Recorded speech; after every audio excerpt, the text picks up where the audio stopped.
میں لندن میں اپنی سہیلی کے پاس ٹھہری ہوئی تھی۔ ایک روز مجھ سے کہنے لگی کہ آؤ تمہیں جنگل کی سیر کرواتی ہوں۔ جنگل میں نہ بابا، مجھے وہاں جاتے ہوئے ڈر لگتا ہے۔ ڈرنے کی بات تھوڑی ہے، میں تمہیں اپنی آنٹی سے ملواؤں گی۔ آنٹی؟ میں نے حیرت سے پوچھا۔ ہاں، وہ جنگل میں رہتی ہے۔ تو کیا وہ اکیلی جنگل میں رہتی ہے؟ کچھ لوگ اور بھی ہیں، مگر وہاں بہت کم گھر ہیں۔ اچھا۔ میں بے دلی سے اس کے ساتھ اپنی سہیلی کی آنٹی گریس سے ملنے کے لیے چلی گئی تھی۔ 1 گھنٹے کی ڈرائیو پر جنگل آ گیا تھا۔ ہم دونوں ایک چھوٹے سے گھر میں آنٹی گریس کو ڈھونڈنے لگی تھی۔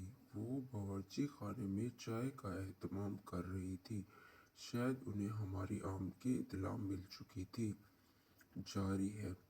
وہ خوشی خوشی باورچی خانے سے نکل کر ہم دونوں سے ملی۔ آنٹی گریس، یہ میری دوست پاکستان سے آئی ہے۔ ویلکم مائی ڈارلنگ۔ ویلکم، انہوں نے میرے منہ چومتے ہوئے کہا۔ ہم دونوں اس وقت لانگ روم میں بیٹھی تھی۔ آنٹی گریس چائے بنا کر لے آئی تھی، ساتھ چاکلیٹ اور بسکٹ بھی تھے۔ چائے پیتے ہوئے میں نے سارے گھر کا جائزہ لینا شروع کر دیا تھا۔ سنسان گھر، اور وہ بھی اس گھنے جنگل میں۔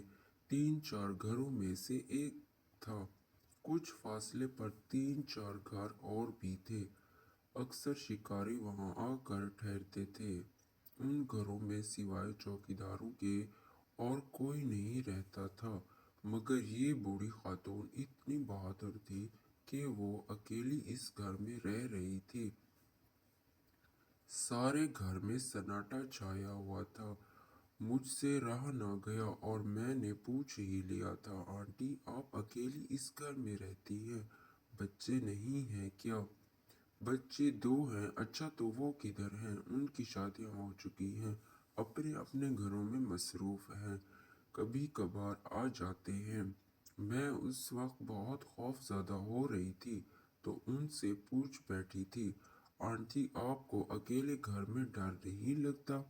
میرا مطلب یہ ہے کہ شہر میں گھر ہوتا تو اکیلے رہنے میں کوئی قباحت نہیں تھی، مگر یوں اکیلے رہنا تو بہت ہی مشکل ہے۔ میں اکیلی تو نہیں رہتی ہوں، بہت سے لوگ میرے ساتھ رہتے ہیں۔ چائے پینے کے بعد وہ ہمیں برآمدے میں لے گئی تھی، کمرے سے ایک سیٹی اٹھا لائی تھی اور سیٹی کو بجانا شروع کر دیا تھا۔ ابھی چند ہی لمحے گزرے ہوں گے تو بہت سارے پرندے آن کر ان کے کندھوں پر بیٹھ گئے۔ رنگا رنگ کے خوبصورت پرندے تھے۔ وہ مسکرائی اور بتانے لگی، یہ میرے ساتھی ہیں، میرے ساتھ کھانا کھاتے ہیں، میں ان سے باتیں کرتی ہوں۔ دیکھا ڈھیروں سارے بچے ہیں، وہ ایک پرندے کے منہ کو چومتے ہوئے بتا رہی تھی۔ میں حیران سی آنٹی گریس کو دیکھ رہی تھی، جو ان پرندوں کے ساتھ خوش و خرم دکھائی دے رہی تھی۔ میری حیرانگی کو دیکھتے ہوئے وہ مجھ سے گویا ہوئی، نہ صرف پرندے، میرے بچے ہیں، بلکہ 2 بلیاں اور 2 کتے بھی ہیں۔ میں پریشان ہو گئی تھی، پوچھ ہی نہ سکی تھی۔ اس گھنے جنگل میں اکیلے رہنا، اور وہ بھی بوڑھی خاتون کا۔ یہ بات میرے لیے بہت ہی حیران کن تھی۔ صرف پرندوں کو اپنی اولاد بنایا ہوا تھا۔ آنٹی گریس نے 2 بلیوں کو بلایا اور وہ چپ چاپ آ کر ان کے قریب بیٹھ گئی تھی۔ کتے اس وقت کہیں گھوم پھر رہے تھے۔ آنٹی، یہ جانور یعنی کتے اور بلیاں آپس میں لڑائی نہیں کرتے؟ میری بات کا جواب دیتے ہوئے بتانے لگی، پہلے تو ان کی لڑائیاں ہوتی تھی، مگر میں نے ان کی تربیت کرنے میں بڑی محنت صرف کی ہے۔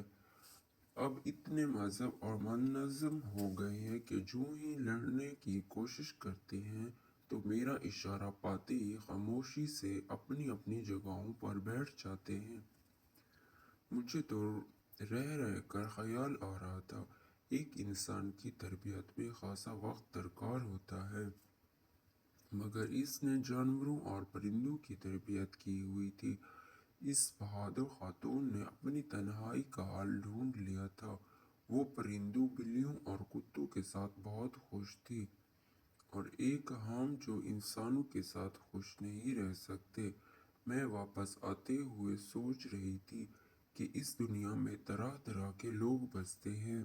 ایک خدا ہی ہے جو انسانوں کو جینے کا موقع دیتا ہے۔ تھینکس فار واچنگ اینڈ اللہ حافظ۔